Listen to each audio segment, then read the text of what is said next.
Hey you guys, this is Rafael from Relics.com. I hope you're doing well. I hope you're all healthy. I hope that things are getting a little bit better for you. I know we're all scared. I know I'm scared. I don't know about y'all, but I know I'm scared because I've heard of those resurging numbers because of Corona. It's just going to happen. If people get around it, it's just going to happen. And I heard it explained a way that I hadn't really thought about. They said it's kind of like an allergy.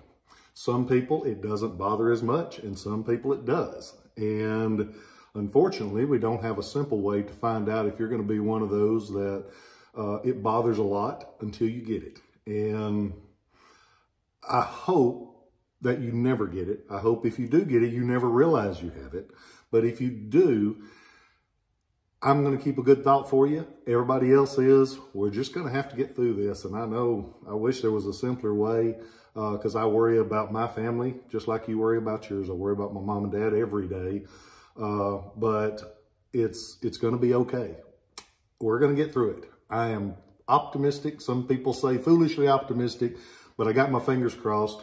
And I keep a good thought for you guys every day because I appreciate you. I hope you know that I appreciate you watching these videos and letting me know that you like these videos because I'm proud of them and I don't do them for my own health. I do them to educate you and to also help sell these artifacts that let me feed my family.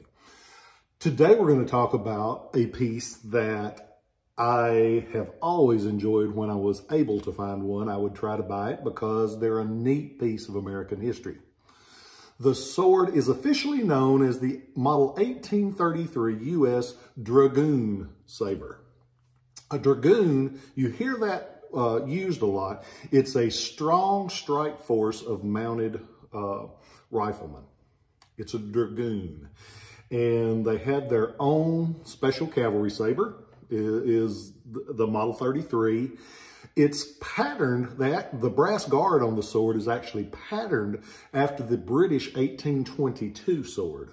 But they made these in brass, and they made a beautiful guard like this. It's nice, it's massive. This is a big improvement over the earlier sword. The earlier swords of a previous model were mostly made by Nathan Starr. We're going to do one of those a little bit later, in a couple of weeks, because I've got a nice one I'm going to do.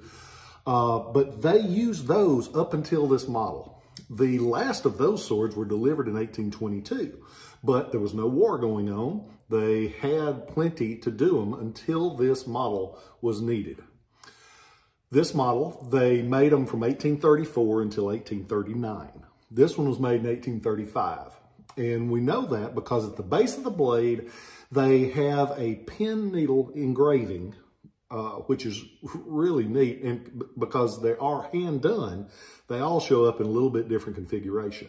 It'll have N.P. Ames, Nathan P. Ames, A-M-E-S, and it'll say Cutler, Springfield, Mass. And they'll have the engraved date on it. If you flip the sword over, you have what's really neat. It says United States. Real big. Sometimes you can't read them, but this one you can see all of it. It's got a full-length blade. The blade on these are 34 inches, and it has what's known as a quillback blade. It has a rib that runs along the top to reinforce it. The later ones would have the fullers going down the side. This one has a quillback to reinforce it. Blade's full length, got a pretty look to it, well marked. They have the brass handle.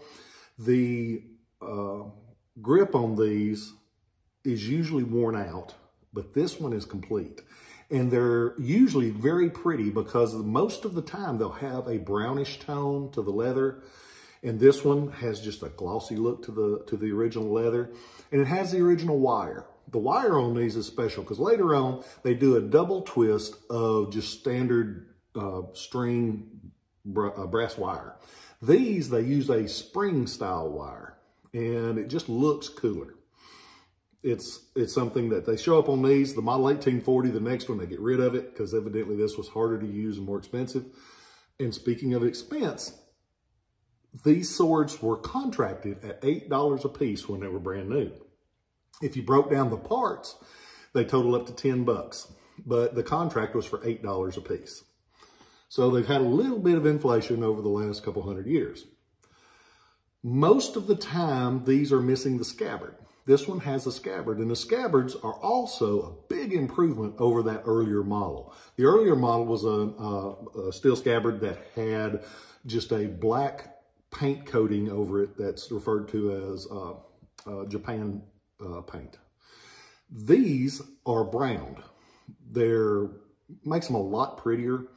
It's supposed to make them more durable. This one is complete. And there's a couple of things you can tell on the original ones as opposed to the reproductions, because they have reproduced these some. On the mounts of the sword, and that is what the rings attach to that go onto the belt itself by the leather strap off of the soldier's belt. On these, they're a split ring, and that just means that they're more like off of a keychain. They'll have the little split in the center and you work it around it like that.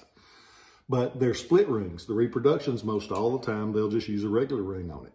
The drag, which is the part on that end of the sword, you notice it's big and large.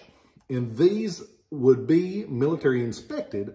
And you can still see on this one, you can see JM, which was the sub-inspector, Justin Murphy. And on the other side, you can see the ordnance mark, where it was finally inspected. And that one, we can't quite make out the initials of who he was, but if I remember correctly, there was only one guy doing them that year, so a little bit more work, we'll get them. But this one has the original scabbard, has the drag, has both of the mounts, both of the rings. It has the throat intact. So it's got everything you want to see on it. It's got all the bells and whistles. And that, to a sword collector, is a big bonus because it's one that is in the topper tier.